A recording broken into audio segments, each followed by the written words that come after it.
America Iran Israel जंग में कूद पड़ा। ईरान की 3 एटमी तंसीबात पर हमला कर दिया गया। फर्दो, तंज और इस्फहान में न्यूक्लियर तंसीबात को निशाना बनाया गया। अमेरिकी सदर ने मीडिया से गुफ्तगू में कहा कि ईरान की जौहरी तंसीबात खत्म कर दी गई। ईरान पर अमन ना रहा तो आइंदा हमले मजीद सख्त होंगे। ईरान ने एटमी तंसीबात पर अमेरिकी हमले की तस्दीक कर दी। अमेरिकी सदर ट्रंप ने सोशल मीडिया पर पैगाम में लिखा कि फर्दो जौहरी साइट पर बम्बों का मुकम्मल पेलोड गिराया गया। दुनिया में कोई और फौज ऐसा नहीं कर सकती थी। अमेरिकी एहलकार ने कहा कि ईरान पर हमले में P2 बमबार तैयार इस्तेमाल किए गए। अमेरिकी सदर का हमले के बाद नेतन्याहू को टेलीफोन बोले, आज हमें बहुत बड़ी कामयाबी मिली। इसराइल पहले से ज्यादा महफूज, ईरान बाज ना आया तो दोबारा हमला किया जाएगा।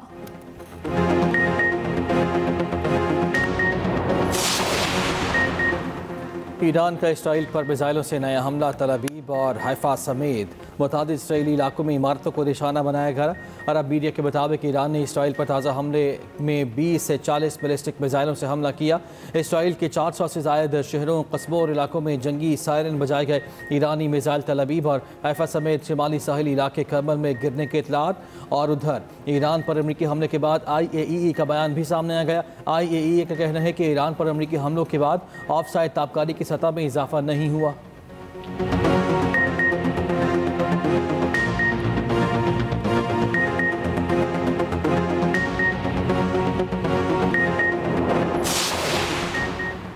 सदर ट्रंप की क़यादत ने तारीख का नया महवर तख्लीक किया है। ईरान का जौहरी प्रोग्राम इसराइल के वजूद के लिए ख़तरा था। इसराइली वज़ीर आज़म नेतन्याहू ने कहा कि मैं और इसराइली अवाम सदर ट्रंप के शुक्रगुजार हैं।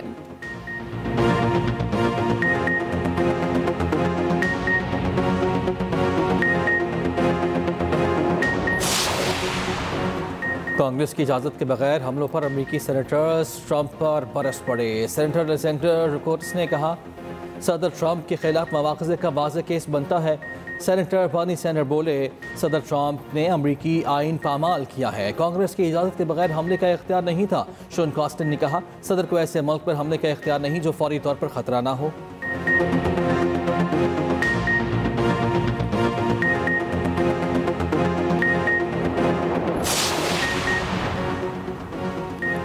अमेरिका ने ईरान के पुरअमन जौहरी तंसीबात पर हमला किया है। हमला अक़वाम मुत्तहिदा के चार्टर, बैनुल-अक़वामी कानून और NPT की संगीन खिलाफ वर्जी है। ईरानी वज़ीर ख़ारजा अब्बास अराग़ची का ट्वीट कहा, जौहरी तंसीबात पर हमले अफसोसनाक और काबिल मज़म्मत हैं। अमरीकी हमलों के देरपा नताइज होंगे। अक़वाम मुत्तहिदा के हर रुकन को ख़तरनाक मुजरमाना तर्ज़ अमल पर तशवीश होनी चाहिए।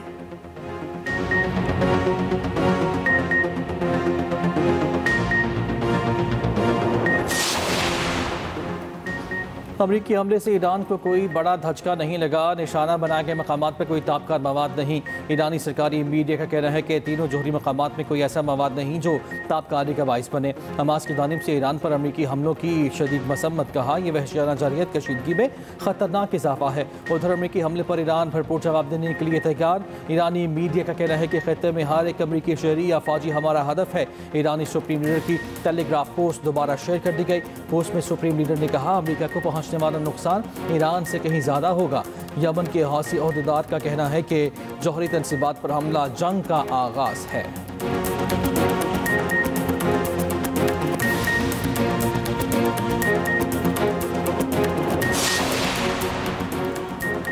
अमेरिका का हमला सिर्फ जौहरी मकामात तक महदूद है। अमेरिका ने ईरान को यकीन दहानी का मुबैना पैगाम भेजा।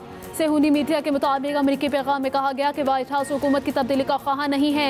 उधर अमेरिकी हमले के बाद इसराइल में अलर्ट जारी। सेहूनियों ने तमाम स्कूल बंद कर दिए। तमाम इज्तिमात पर पाबंदी आयद रहेगी। सिर्फ ज़रूरी कारोबार यहाँ काम करने की इजाज़त दी गई।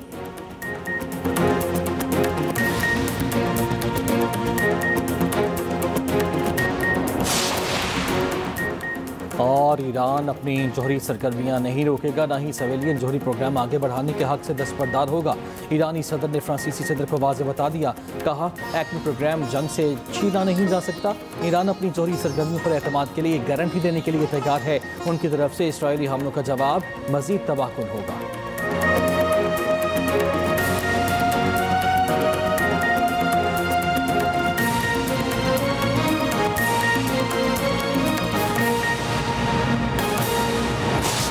देखें, अभी ईरान ने जो हमला किया है तल अवीव पे, उसके नुकसानात का असल में पहले भी जो ईरान की तरफ से मिसाइल का हो रहा था, और ये तल अवीव ने तो कभी ये मंजर देखा नहीं था कि इस तरह का हो, लेकिन उन्होंने नतीजा अपने हक में बहरहाल लिया है कि ईरान की एटमी तनसीबात को अमेरिका के जरिए तबाह कराया, और यही असल मकसद था।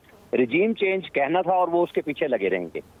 और ईरान ने जो जवाब दिया है, अगर वो उसी शिद्दत का है जैसे पहले हुआ, तो वो तो जिस तरह ईरान ने ये कहा है कि हमने एटमी तनसीबात से मवाद निकाल लिया था, तो इसराइल ने तो तमाम शहरियों को हर तरह की सख्त इंस्ट्रक्शंस पहले से दे दिए हैं कि किसी किस्म का कोई बंदा बाहर ना जाए और इंस्ट्रक्शंस फॉलो करे। और बंकर्स उन्होंने अपने हर शहरी के लिए बनाए हैं। बिल्डिंग्स का नुकसान और एक नेशनल सिक्योरिटी का नुकसान बहुत फर्क होता है। बहरहाल अब ये देखना पड़ेगा कि ईरान अभी तल अवीव पे हमला कर रहा है, अमरीकी जो अड्डे हैं उनके ऊपर अगर अटैक करता है तो वो बिल्कुल एक और सिचुएशन होगी और जंग का दायरा किसी और तरफ जाएगा। ईरान के पास भी खासे ऑप्शंस हैं, लेकिन वो ऑप्शंस हैं एक तवील जंग के, और वो अमेरिका और इसराइल वो दोनों मिलके, उनका तो फायदा इसमें कि अब आगे लड़ाई होगी।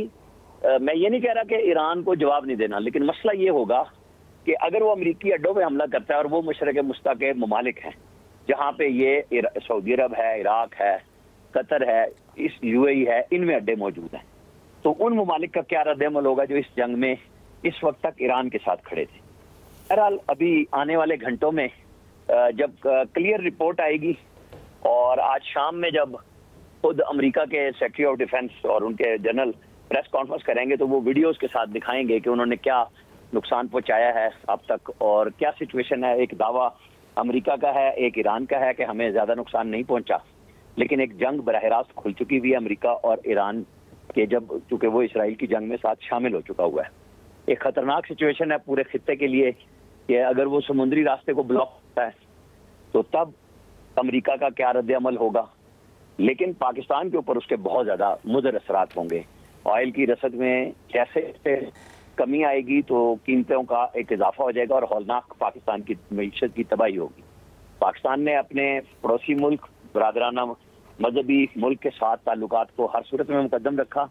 हमारी क़यादत भी इसका जवाब ज़रूर देगी कि अब क्या मौक़िफ़ है, क्योंकि हमने जब ट्रंप को कहा कि हम उनको नोबेल प्राइज़ फॉर पीस के लिए नामजद कर रहे हैं 2026 में, तो ये चीज़ें मद्देनजर थी कि जो हमारे फील्ड मार्शल आसिम मुनीर साहब की मुलाकात के बाद जब अमेरिका ने 15 दिन का कहा था, तो एक चांस नज़र आ रहा था कि अमन को एक मौका दिया जा रहा है। लेकिन अब उन्होंने बिल्कुल वादा खिलाफी की, धोखा देना जैसे था, और उन्होंने एज पर प्लान अपने तैयारे भी मूव किए और फिर हमला भी कर दिया और उसका क्रेडिट भी लिया, और अब वो कहते हैं कि इसके साथ अमन आएगा। अमन कैसे आएगा ये हमें अभी देखना होगा ईरान के रद्द-ए-अमल से, और खित्ते में मजीद इसके क्या मुज़र असरात होते हैं उससे हमें पता